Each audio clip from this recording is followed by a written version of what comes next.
I mean, there's so many books out there. They're great training books that say, no, love is not going to be enough. I read all the books. I read everything that I was supposed to read to know that. But you don't really believe it till you're in it. And then when you're in it, you forget all the things that they said you were supposed to remember, right? But I think what we need to do is have more support groups as adopted parents to support each other. So where we're in the hard journey, we have that ongoing feedback with each other. Welcome to Book Therapy. I'm your host, Kim Patton. There's no way to count how many books are floating around in this world. Some are decent, some are truly terrible, and some are great. Today we're going to take a deep dive into one great book. Together we will discover gems of truth and encouragement to help you face your current season of life. I'm ready, you're ready, let's get this party started. Hello, and welcome to another episode of Book Therapy. We have another special guest coming up for you next. But before we get to that, I just wanted to remind you that I have a free Substack website that has lots of perks. There's a few freebies on there for you all. You can click in the show notes on Substack and check it out. Alrighty, on with the show. Let's dive into the book. Today, I am here with Lori Vober, and she has written Choices. When you are faced with a challenge, what choice will you make? I'm excited to have her on the show because she is a stroke survivor, a cancer survivor, a fellow adoptive mama. And not only did she adopt her kids, but she adopted them from a Spanish-speaking country, which I'm so jealous of. And we'll talk about that in a minute. But Lori, thank you so much for being here. Welcome to the show. Oh, thank you, Kim, and thank you, listeners. I so much appreciate this opportunity and love being here. Thank you. Today, we are going to talk about 3 steps in her very long journey. There's so much we can talk about today, but I want to focus, Lori, on the way that God grew your family. I'm a little bit biased. We are an adoptive family as well. And I was really interested in the way you took in these siblings. You accepted kind of a different path that surprised you, and the challenges came, but I felt like in the book you were very specific about how God changed your heart in welcoming these children, and God changed the way you lived your life. And I see that he brought you a lot of grace, not only giving you gifts through having a disability, but also challenging you and your husband and growing your family in a beautiful way that was not easy, but in my mind, I just think that it was beyond worth it. And I'm sure you would agree. So, the first thing we're going to talk about is accepting God's plan. And I'm going to read a quote from page 95. We were very grateful I wasn't pregnant and that we didn't have kids when I had my stroke. With all of the medication for the epilepsy, we had really given up on the idea of a family. Talk to me about those beginning stages of wanting a family, but also knowing with your disability from the stroke that that might have been a difficult thing to have. Yeah, I appreciate that. And I appreciate the reminders because a lot of times I think when we're on the journey, we get so involved in the journey, we honestly forget over time, what it was like when we were in that moment. So thank you for the reminders. I have to say, the whole journey as from then to now to the future, it continues, right? It's a lifelong journey of Mhm. blessings and challenges. And my husband and I were just shy of our 5th year wedding anniversary. Just to give a quick background to the listeners, when I had a massive hemorrhagic stroke, totally out of the blue. It was based on a birth defect. I wasn't aware. And I literally went from living my best life thinking I was going to get pregnant any day. I changed my whole career from corporate America to our church to slow life down because we were trying to start our family to this massive hemorrhagic stroke. Woke up 17 days from a drug induced coma, completely paralyzed on the left side. And so going into this adoption was really an 8-year process of rehab and an 8-year process of working day in and day out with the goal of getting my life back, of mobility, independence, with the goal of could I get to a point of being back where I wanted to be a mama? before we were married, my husband Danis participated in Compassion International Ministries, supporting kids, and we had always, from the time we were married, supported four. So our love for international ministry was always part of that. And so when it was time to make a decision about what was next, I really think it was a combination of being burnt out on therapy, um, thinking, okay, I don't know what our next steps are, but I never lost hope of wanting to be a mom. And because of, like you said, the epilepsy, the disability, my family was so concerned at that point Mm-hmm. of what if I got pregnant, what would happen? And if I had been pregnant, obviously, and we had a young child, um, you would have done everything you could, but we were so grateful at that point that we hadn't had to juggle that and my stroke, that we just knew taking that on would just be more than probably our family could handle. So that was why we did the adoption. Now, I will fast forward a little bit and say, you mentioned the cancer. It was when my book came out, fast forward past the adoption a little bit, that I was diagnosed with ovarian cancer. And thankfully, after a hysterectomy, I was cancer free. And so it's just a pre-diagnosis. But during that hysterectomy, they determined that I actually was never able to have kids. And we didn't know that when we Wow. made the decision to adopt, which just goes back to the graciousness and gracefulness of God and how big his plans are when we don't know it. So we made this decision to adopt our kids based on the journey we were already on, not having any clue I would never be able to conceive if I wanted to. So I am just so grateful that, God gave us that journey of adoption. We jumped into adoption, and many people are like, really, you couldn't just do one, you did three. But my husband and I are both only children, and we had always had that what if, and I think we always think, the grass is always greener on the other Mm-hmm. side. And because we were only children, we always looked at other people that had siblings, and we always had that little loneliness feeling. And so we always knew we wanted a bigger family. And he always thought he would marry someone that had siblings, and I thought the same. And when we met each other and we didn't have siblings, we're like, well, one day when we have kids, we will have a bigger family. We Mm. didn't really know what siblings were until we got siblings, and we're like, really? This is siblings? So that's why siblings, though, and that's why we didn't just do one. But I say now, you just don't know what you don't know till you don't know, whether it's biological or adoption. Mm-hmm. Parenting is just a journey of one breath at a time. Absolutely. I'm 100% there. Speaking of siblings, on page 99, you talk about one boy from Ecuador to two boys from Colombia to two girls and a boy from Colombia in a matter of months is how you grew your family. And I remember when we were in our adoption journey that there was a lot of going back and forth of, girl or a boy or when would they be born or all of these things. You started this journey to adoption, and as you're accepting God's plan, it's becoming very clear that God is leading you to siblings and he's leading you to Latin America and Spanish speaking countries. What was that like following God breath by breath as you're getting switched from gender to gender and from country to country and time frame? I imagine that was leaving you a little bit dizzy. It was emotional, I have to say. I always really did think I wanted to be a boy mom. I am very much a non-doll, non-drama, non-Barbie, football, Uh-huh. basketball, punch 'em. I'm just that type of person. And so I thought boys will be perfect. I mean, I can speak their language, and uh, you know, so we thought, if we're gonna adopt, and we knew we wanted to do older because of my disability. And we thought, at this point, what we're really called to do is give kids a forever family that might not ever have that opportunity. And there's such a great need. Latin Mm-hmm. America was in our heart for several reasons. Number one, we live in Arizona. Number two, at the time, my dad worked as the director at the Latino part of a telecommunications company. And Mm-hmm. so our whole world really was surrounded by a Latino community in that sort of sense.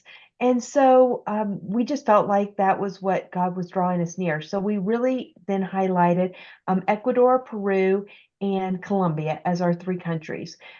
Because of my disability and medical, unfortunately, Peru and Ecuador said no. And it was very similar to the restrictions that the Asian countries put on families because of different reasons. And so that's why Colombia. They actually decided that for us. So we were actually going to do boys. And I hate to say it's a little like shopping, but really it's a faith shopping trip. And when you want older children. And we found two boys that we thought would fit our family. And God obviously had other plans because in the midst of the paperwork did get confused between the United States and Colombia, and they were pre-matched with another family, were sent and gifted and blessed to another family. We were blessed with our kids, and our agency came back and said, well, we have a match for you, and there is a boy involved, but there's also two girls. And we're like, whoa, boy, I'm not sure about this. And we didn't have the bedrooms, Mm-hmm. and we didn't have the setup. And we thought a lot about it, and we prayed a lot about it. And then they sent us the pictures, and Mm. that was it. And I think going back, we have to rely on God's plan. We really do. And you can't look back. You just have to take his plan, take what he has given us, and march forward. And I say, even to this day, there were many blessings and many challenges. And my kids know that I say in the front of my book, and I say to them, they gave me the greatest gift by giving me the chance to be mom. And they also gave me a really great gift, especially given the fact that our world went through what our world went through, um, and walking me through some really great, tough challenges. And if I had not adopted these particular kids, I might not have understood some of the mental challenges that our world has gone through. I might have lived still in a bubble that I used to live in. And so, as a speaker and an author, I can understand with empathy, not just sympathy, what many others have gone through. So you can't look back. You just have to keep marching forward. Accepting God's plan often means accepting his plan to grow empathy in us by allowing us to go through suffering. I firmly believe that empathy is one of the best things we can grow in ourselves and in our children. And disappointment is the first rung on the ladder to empathy. We are disappointed by the things that come our way that we did not write in our future. We did not write these things down. They were not in our diaries and our journals growing up as we dreamed about what was going to happen when we grew up. We don't write about, oh, I would love in my mid 20s to blow my career up and have a life changing stroke. And it's life. And as we encounter those obstacles, I love how you credit your children with teaching you so much because Mhm. that's what children do is they teach us just as much as we teach them. Yes. So the second thing we're going to talk about is setting a foundation. And this is one of the steps you went on in your long journey because you had to jump into education with a 6 and an 8 and a 10-year-old. And I know that you first chose homeschooling to establish the values and bonding as a family, but then the education model changed with time. And I love the pictures in your book that showed the little kitchen set with your kids wearing the apron and the chef hat. And explain to me that season of life where did you speak in Spanish in home? ¿Habla en español con los niños? Or like how did you do the language compilation of English and Spanish along with education? I'm really curious. Absolutely. So, going into this, we did take classes at our community college for Spanish. So, we went into Colombia knowing as much Spanish as we possibly could. The joke was I did all the lessons, and my husband was got the Clip Note version as he tried to do his full-time job. So, we were kind of a hybrid version of Spanish speaking.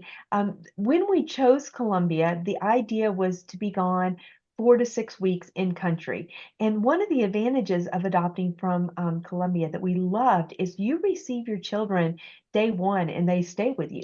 And so it's not like other countries where you get your children, you say hello, and then you leave them and you have to go home and then you go back. And we just love that you were not leaving your children. You went to the country, you stayed with them, and when you came home, you came home with your children. And we chose an adoption hotel because we thought we really weren't prepared to live on the economy with 3 children. And we thought that would give us the support we needed.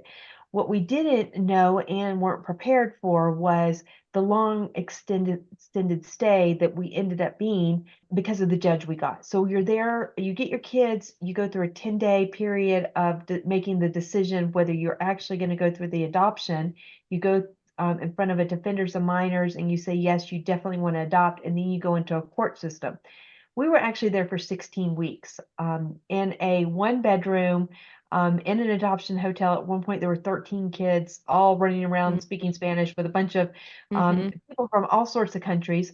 And at that point, we were using a hybrid of English, Spanglish, whatever we could, computer version, whatever we could to talk to our kids. And it was tough transition. And we have some great video of the kids at our computer listening and talking in Spanish. And at that point in Colombia, they were completely immersed, still talking to each other and Mm-hmm. talking to us in Spanish and English and Spanglish. When they got home, they quickly transitioned all English. We had a Oh, whole wow. Spanish language and library. We had everything set up with mentors, so to speak, to work with them in Spanish. That was the plan, to keep them bilingual. And they did not want to do that at all. They wanted to embrace English. And so we started Hooked on Phonics. It was every single day. My mom was a retired kindergarten and preschool first grade teacher. And so she embraced helping me with that foundation. And they really just took on the English language. And I was sorry that they did lose it so quickly, because our whole intent was not for them to lose their Spanish, but to stay bilingual. And I don't know if they wanted to just embrace English. I don't really know why they did, but we were really happy that we could homeschool them that first year. I wish we could have continued. I wish we could have. I think the value system, a lot of the foundation, I think our bonding would have been much better off.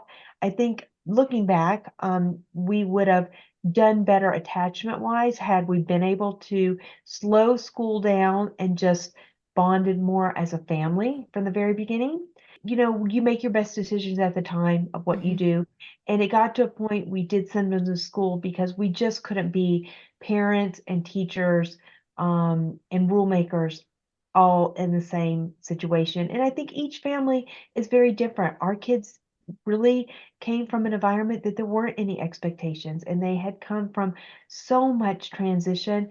To come into a family that had rules and expectations, it was just too much. And to invite a homeschool environment on top of that, it just was overwhelming. I'm going to move into the next part, which is embracing unknowns, because I'm hearing what you're saying about how they had no expectations upon them.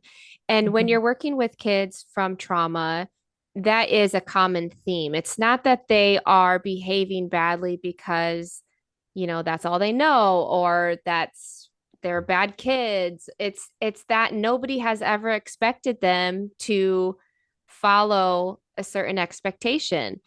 I'm using the example of dinner etiquette with my kids right now, mainly because it's really cute to hear my toddlers try to say dinner etiquette. And it sounds fancy. So I'm trying to make them, little sophisticated toddlers, but it's kind of working. But we do this with foster teenagers as well. Is what are the basics of sitting at a dinner table? How do we have etiquette at the dinner table? We have our voices at a reasonable volume. We're not yelling and shouting when we're 2 feet across from each other. we also ask to be excused. And if we finish our food before someone else, we don't just get up and leave. We stay and we respectfully have conversation with those around us. So a couple weeks ago, I just kind of decided I'm going to work on this a little bit. I'm going to teach them dinner etiquette because I think it's important, first of all, for me to be able to finish my food before I'm off getting kids medicine or clearing their plate or running the bath. I'd like to finish my meal first. So let's just start there. But really, I want them to be respectful. And if we have a guest over, we want to ask them good questions and Hmm. listen and make good eye contact and chew with our mouth shut. So I'd like for you to talk about how consequences didn't work with your children, how you found it best to keep them in the situation, help them succeed, and then praise them. Yes, I appreciate that. Normal parenting didn't work for our children because uh, children that are brought up in an environment from the very beginning of nurture, rules, and expectations, of love and security, you can set those boundaries. And then when they misbehave, you can give them warnings, and then you can take something away, and usually you achieve results. But for my children, we learned early on that didn't work because things had been taken away from them their entire life. So fine, take something away. Take my deodorant away. Take my clothes away. Take my bare necessity away. They did not care. Everything had always been taken away from them, whether it was something they loved or didn't love, it was not going to phase them. So we learned early on that consequences had no effect. And so it's very hard to um, to teach children expectations, rules, and all that when you're in that situation. So we learned early on that finding out of the box and putting them in positive circumstances where they could always succeed to their very best ability was the best way. And that was so hard. But I think for kids that are in constant trauma and constant grief, I see it almost in my own journey now that I didn't see it. When we just keep putting band-aid after band-aid after band-aid on situations, whether it's our kids' lives or our own lives, eventually we blow up. And so we have to get to the root of that grief and that trauma before you can do anything else. And I have to say, I think that was one of our biggest mistakes is we did not understand the root of the trauma and the grief and how deep it went because we weren't trained that way. And we weren't in that spectrum ourselves because we were in the whole I just want to love. I want the Pollyanna family. We were still so much in our own segment of parenting of wanting that, as most parents are. You said something in the book that I loved and I hated at the same time. And in the adoption world, um, we want to believe that love is enough, right? Absolutely. Absolutely. And and yet it's It's not. not. It's not. And you talk about how you lacked training. Why is love not enough, Lori? Love is not enough because, oh my goodness, it's just, oh, we want it to be. It's not enough because they just need more. They need security. They need to know what I couldn't give them from the day they were conceived. And I think that's really pushed me to my passion point of back to the moms that are holding their babies in the womb and trying even to decide at this point, what do I want to do? Do I want to have my baby or do I want to gift it to adoption? That is when the decision is being made for these children, like mine.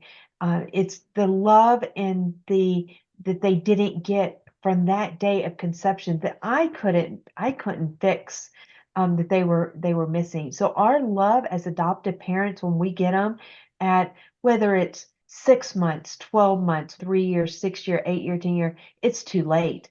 It's the love the day they were conceived that these kids are missing. The security, the blanket of you're okay no matter what choice you make, whether you make a good decision or a bad decision.